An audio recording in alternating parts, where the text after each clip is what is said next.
एक फिल्म थी जो तभी जब रिलीज हुई थी इतनी सफल नहीं हुई थी बॉक्स ऑफिस पर। हाँ, वो फिल्म जो फ्लॉप हुई थी। हाँ, जो उस वक्त बॉक्स ऑफिस पर नहीं चली थी, शायद उस वक्त it was ahead of its times. Although it was a flop at that time, film को थिएटर में क्यों नहीं हिट करवाया? Wake up to reality.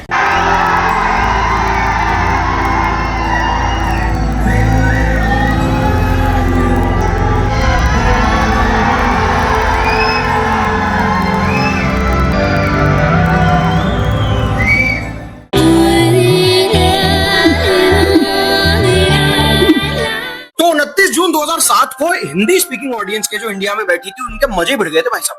3 Hindi फिल्में रिलीज हुई और एक इंग्लिश डब फिल्म भी रिलीज हुई। सबसे पहली थी अपने, जिसमें सनी देओल, बॉबी देओल और धर्मेंद्र साहब पहली बार एक साथ आ रहे थे। पिक्चर को ओके इनिशियल लगा, पिक्चर ने ओपनिंग ठीक ठाक ली, लेकिन पिक्चर लॉन्ग रन में फोड़ गई भाई। बहुत बढ़िया कलेक्शन किया पिक्चर ने। दूसरी थी आपका सुरूर, जिसमें हिमेश भाई अपना डेब्यू कर रहे थे। बहुत मैसिव हाइप थी। जो उस टाइम के बच्चे हैं वो ये बात जानते हैं कि हिमेश रेशमिया कितना बड़ा नाम था उस टाइम पे, एंड उस फिल्म की हाइप नेक्स्ट लेवल की थी। क्लाइमैक्स में हिमेश रेशमिया ने टोपी उतार दी थी, तो वही बहुत बड़ी बात हो गई थी अपने आप में। उसी चीज का बस क्रिएट हो गया था कि भाई क्लाइमैक्स में हिमेश ने टोपी उतार दी, वो तो देखना ही पड़ेगा। फिल्म को बहुत बम्पर ओपनिंग लगी, जबरदस्त इनिशियल्स। हाँ ठीक है, फिल्म का ओवरऑल कलेक्शन ओके था क्योंकि फिल्म बकवास थी, तो धीरे धीरे कलेक्शन बैठ गए। फिर एक जो मैंने हॉलीवुड की डब बताई वो थी डाई हार्ड 4। बहुत बड़ी फ्रेंचाइज थी, ठीक है, कोई बहुत कमाल नहीं कर पाई, लेकिन फिर भी एक ऑडियंस, एक सेक्शन था जो उस फिल्म को देखना चाह रहा था। और इस सब के बीच में रिलीज होती है आवारापन। ना फिल्म को कोई इनिशियल लगा, ना फिल्म कोई पिक हुई, ना फिल्म ने कोई बाद में कलेक्शन किया। एक तो वैसे जो भट्ट कैंप है, यानी महेश भट्ट, मुकेश भट्ट का जो प्रोडक्शन हाउस है विशेष फिल्म्स, वो कोई बहुत महंगी फिल्में नहीं बनाता है। शू स्ट्रिंग बुलेट पे वो लोग पिक्चर बनाते हैं, लेकिन ये उन्होंने महंगी फिल्म बनाई थी। 18 करोड़ का बजट था इस फिल्म का उस टाइम पे, एक इमरान हाशमी फिल्म का, जबकि नॉर्मली 7 से 8 करोड़ से ऊपर वो जाते नहीं थे, लेकिन इन्होंने वो महंगी फिल्म बनाई और फिर फिल्म चली। इंडिया में फिल्म ने कुछ 7-8 करोड़ कमाए और वर्ल्ड वाइड कुछ 12 करोड़, तो फिल्म एक बहुत बड़ी फ्लॉप साबित हुई। अब अगर इस पूरे क्लैश की बात करूं तो इसका विनर थी अपने और लूजर थी आवारापन। तो 19 साल बाद ऐसा क्या हुआ है कि अब वापस क्लैश हुआ है इन दोनों स्टार्स के बीच में, यानी सनी देओल, इमरान हाशमी के बीच में। सनी देओल की रिलीज होती है बंटवारा 1947 और इमरान हाशमी की रिलीज होती है आवारापन 2, आवारापन का सीक्वल।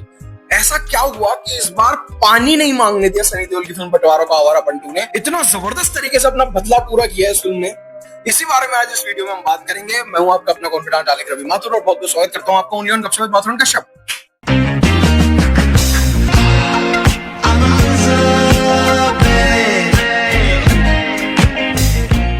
सनी देओल का मैसिव कमबैक होता है गदर 2 से।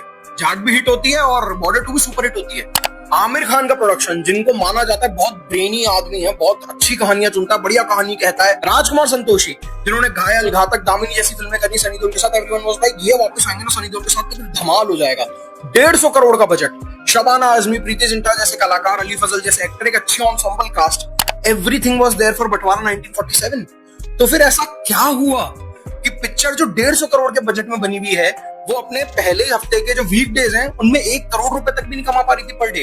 70 लाख 80 लाख 70 लाख 80 लाख पे आ गई पिक्चर। मतलब अगर मैं आज अभी की बात करूं तो ये फिल्म का सेकंड मंडे है, मैं सेकंड मंडे के दिन खड़ा हुआ हूं। फिल्म अभी तक 50 करोड़ वर्ल्ड वाइड नहीं कर पाई है, इंडिया में तो 40 करोड़ भी नहीं टच कर पाई है। वहीं अगर मैं बात करता हूं आवारापन 2 तो ये फिल्म वर्ल्ड वाइड 180 करोड़ कर चुकी है और इंडिया में भी फिल्म कुछ 140-145 करोड़ कमा चुकी है।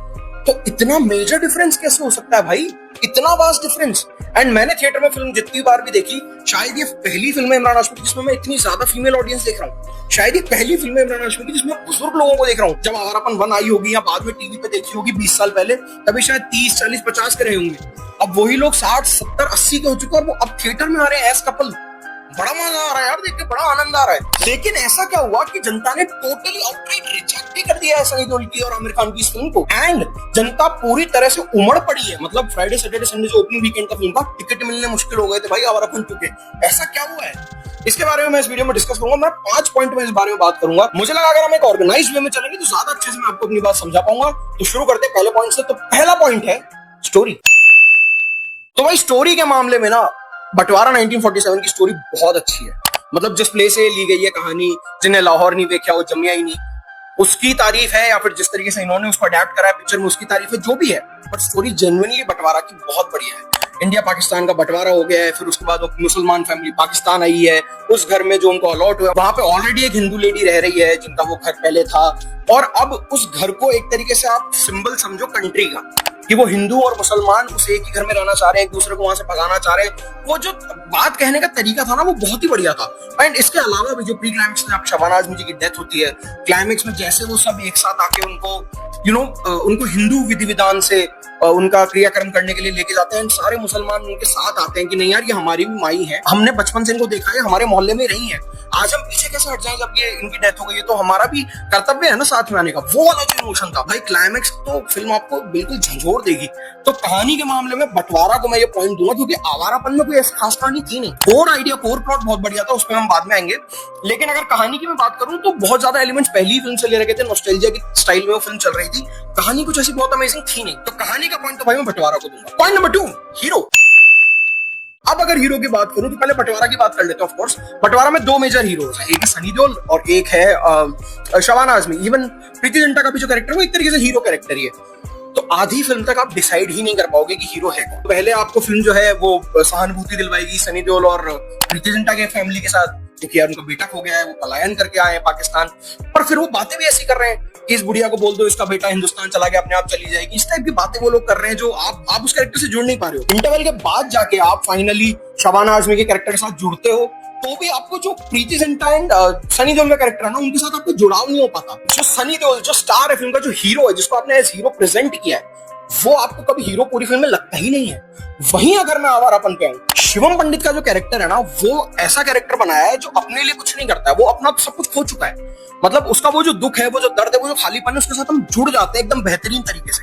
क्योंकि यार फर्स्ट फिल्म में वो जो एक दर्द है ना, वो जो अपने साथ लेके जी रहा है कि वो एक गैंगस्टर है, उसका रिफ्लेक्स है कि गोली चलेगी तो वो डक करेगा, उससे बचना है। गोली उसके लिए चली, वो डक हुआ, पीछे उसकी गर्लफ्रेंड खड़ी थी आलिया, जिसकी डेथ हो गई, जिसको वो गोली लग गई। तो वो इस दर्द के साथ ही जी रहा है कि यार मरना मुझे था, वो मर गई। और फिर वो इसी थॉट के साथ जी रहा है कि यार आलिया कहती थी कि एक मजलूम को आजाद करना पूरी इंसानियत को आजाद करने जैसा। ये जो थॉट है ना, इससे आप बैंग ऑन जुड़ जाते हो भाई। तो भाई हीरो का पॉइंट तो टोटली आवारापन को मिलता है, यहाँ पे तो आवारापन बहुत आगे है। Point number 3, music. आवारापन 10, 20, 50, 100, 1000, लाखों पता नहीं कितने गुना आगे। बंटवारा में एक भी ढंग का गाना नहीं है टू से द लीस्ट। एक वो जो भजन है श्री राम का, कहां गए मेरे राम, वो फिर भी आपको अच्छा लगता है, लेकिन वो भी ऐसा नहीं कि आपको कोई याद रह जाएगा, आप बहुत उसके बारे में बात करोगे आगे जाके, नहीं। वहीं अगर मैं आवारापन की बात करूं तो जो 2 गाने रिक्रिएट किए गए हैं, तो फिर आओ और तेरा मेरा रिश्ता, बेहतरीन। और उसके अलावा भी जो नए गाने बनाए गए, ये Awarapan, oh my God Arijit भाई, आपकी आवाज में क्या जादू है यार। उसके अलावा भी पिया घराया, बहुत ही बढ़िया गाना है। इवन फिल्म देखते हुए वे जुनून भी मुझे बहुत अच्छा लगा था थिएटर्स में। तो मैं तो ये कहूंगा म्यूजिक में तो भाई total he out and out fight wash है। तो ये पॉइंट भाई आवारापन के लिए। Point number 4, villains. Abhimanyu Singh को जिस तरीके का विलन बनाया गया है, वो डरावना लगना चाहिए था। पहलवान का कैरेक्टर वो हास्यास्पद है, आपको हंसी आती है उसकी हरकतें देख के, और खास करके जो एक्सेंट दिया है ना, जिस तरीके की भाषा बोली गई है। मेरा रिव्यू देख लेना तुम बंटवारा का, एक बार तुम समझ जाओगे मैं किस दर्द और पीड़ा से गुजरा था उस फिल्म को देखते हुए। वहीं अगर मैं बात करूं आवारापन 2 की, तो ठीक है, विलन अगर आप पार्ट 1 से कंपेयर करोगे, भरत मलिक का जो कैरेक्टर था आशुतोष राणा का, उसके आसपास भी नहीं है। लेकिन पूरन गब्बी ने कुछ सीक्वेंस में जेन्युइनली अच्छा काम किया है। आई मीन शबाना आजमी भी जब आती हैं वो भी अच्छी लगती हैं। और खास करके डायलॉग्स, भाई डायलॉग्स बहुत इंपॉर्टेंट होते हैं किसी भी कैरेक्टर को बड़ा बनाने के लिए। बंटवारा में विलेन हीरो किसी को एक ढंग का डायलॉग नहीं दिया गया यार। सनी देओल जैसा आदमी जिसके डायलॉग की कैसेटें बिका करती थी, एक ढंग का डायलॉग नहीं है उसके पास। वहीं अब अगर आप आओगे आवारापन पे, बेहतरीन डायलॉग्स है पिक्चर में। खास करके शबाना आजमी जी तो जब आती है ना भाई, इतना बढ़िया। और ये वाले डायलॉग ना हम मिस करते थे थिएटर में, कि जो एक अलग से ही ड्रामेटिक डायलॉग्स हो, ऐसे नहीं मिलते थे डायलॉग्स अब फिल्मों में, जो इस फिल्म में है कि मैंने शैतान से दोस्ती कर ली है, जिनके खुद के सपने पूरे नहीं होते वो दूसरों के सपने पूरे करते हैं। ये ड्रामेटिक डायलॉग्स जो है ना, गायब हो गए थे सिनेमा से, ये फिल्म उन्हें वापस लेकर आई है। और ऐसे ऐसे डायलॉग्स दिए गए हैं हीरोज को भी, विलेंस को भी, जो उनको बड़ा बनाते हैं, लार्जर देन लाइफ बनाते हैं। तो विलेन के मामले में भी आवारापन आगे है भाई साहब। Point number 5, core idea. अब बंटवारा की मैं यहाँ बात करूं तो जो आइडिया है ना कि यार इंसानियत हर एक धर्म से ऊपर है, वो बहुत बढ़िया है। लेकिन जो उसको पेश करने का तरीका है कि एक मुस्लिम है जो एक हिंदू औरत को बचाने के लिए पूरे पाकिस्तान से लड़ गया है, अपने बाकी मुसलमान भाइयों से लड़ गया है, ये पचाना मुश्किल है। मतलब सनी देओल फैंस जो बहुत कट्टर होते हैं इस मामले में, राइट विंग, जो भी आप लेना चाहो उस तरफ, जो भी आप ले जाना चाहो, समझ रहे हो ना मेरी बात में क्या कहना चाह रहा हूँ। तो वहां वाली जो पूरी ऑडियंस है सनी देओल की, जो उनकी फिल्में देखती है मेजरली, क्योंकि फैमिली ऑडियंस तो ऐसे नहीं उठ के चली जाती ना कि चलो आज सनी देओल की पिक्चर देखेंगे भाई, नहीं होता ऐसा। एक सेट ऑफ ऑडियंस है सनी देओल की जो उनकी फिल्म को देखने पहले आती है, बाद में वर्ड ऑफ माउथ कैरी करेगा तो और लोग भी आएंगे। लेकिन वो ऑडियंस ही फिल्म से नहीं जुड़ पाई। कुछ जगह तो मैं भी थोड़ा सा हो गया था कि यार ये क्या दिखा रहे हैं, ये क्या दिखाना चाह रहे हैं, मैंने अपने रिव्यू में भी ये बातें कही हैं, मैं बार बार रिपीट नहीं करूंगा। ऑफ कोर्स आप चाहो तो हमारा रिव्यू देख लेना। वहीं अगर मैं बात करूं आवारापन की, तो जो कोर आइडिया है कि एक आदमी एकदम ही सेल्फलेस होकर काम कर रहा है, एंड उसके ऊपर भी जो एक सीक्वेंस है ना, मैं आपको इस बारे में बात करना चाहूंगा। यहाँ पे जो सीक्वेंस है जहां पे पता चलता है इमरान हाशमी को कि आलिया, वो जो बच्ची है, उसकी डेथ हो चुकी है एंड वो सब हार चुका है, अब सब खत्म हो गया है उसके लिए, everything is done, he is finished. ऐसे में श्रेया सरन का जो पार्ट 1 का कैरेक्टर है आलिया का, वो उसे दिखता है, वो उसे कहता है कि भाई मैं तेरी कमजोरी नहीं हूं, मैं तेरी ताकत हूं, तू इस गिल्ट को छोड़, वो नहीं रही कोई बात नहीं, पर वो जो बाकी 40 बच्चे उनको तो बचा जाके। एंड फिर वो सेल्फलेसली वो चीज करता है, एंड वहां पे तेरा मेरा रिश्ता बचता है बैकग्राउंड में, एंड उसे जब पुलिस पकड़ने ही वाली होती है तब कुछ मॉन्क्स आके उसे बचाते हैं और सामने में बुद्ध का बड़ा सा स्टैचू दिखता है। वो जो सिग्निफाई है ना कि ब्रो तू अगर दूसरों के लिए करेगा ना कुछ अच्छा, बिना सोचे समझे सेल्फलेस तरीके से अगर तू कुछ करेगा तो भगवान भी तेरे साथ खड़ा है।